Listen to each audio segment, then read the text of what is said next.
Wait, let's talk about California, because there's some pretty nutty stuff going on there. A legislator, Lori Wilson, has given a speech where she talks about who is responsible for kids who may be having some questions about their gender identity, questions which may have come possibly from their teachers. Have a look at this. Parents affirm their children. They have since the dawn of time. Typically, it happens when their gender identity expression matches their biological gender.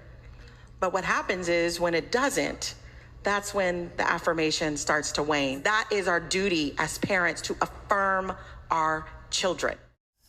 Excuse me? Our duty? So if the child says, I could fly, I'm going to go up on the roof and just take a leaf, you just affirm it. If they say that, I don't know, I'm a mermaid or I'm a fairy, you know, there are children. They are allowed to go through all sorts of changes, all sorts of phases in their life, confusion, but you do not send them down the path of medical transitioning, which is what she isn't really talking about, with lifelong consequences where they can be left sterile, when they can have all sorts of health issues.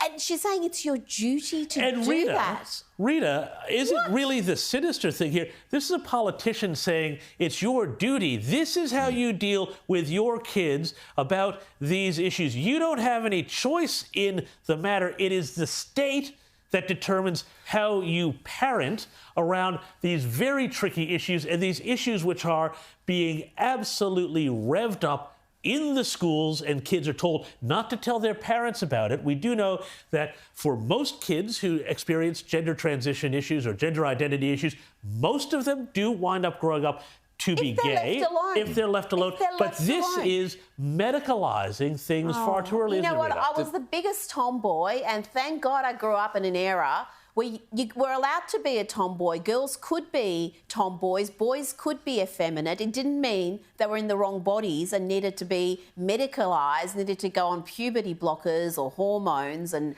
all sorts of other things. James, we think, look at this and go, this is wacky California politics. This is happening right here. We had the Australian reporting, I think now 18 months ago, about a migrant family who had their child taken away from them because she wanted to transition medically, but they wanted her to have counselling. They didn't want to go down the path of drugs, and they had their custody removed. The sinister part of this law in California is that they're making gender affirmation part of health and welfare in divorce cases. So if you want custody of your child and your child is questioning their gender and you don't affirm it, a judge will now use that as a reason to deny you access to your child. I cannot see that being abused by parents in a custody dispute ever. I don't know where anybody would get the idea that children could get caught in that particular crossfire.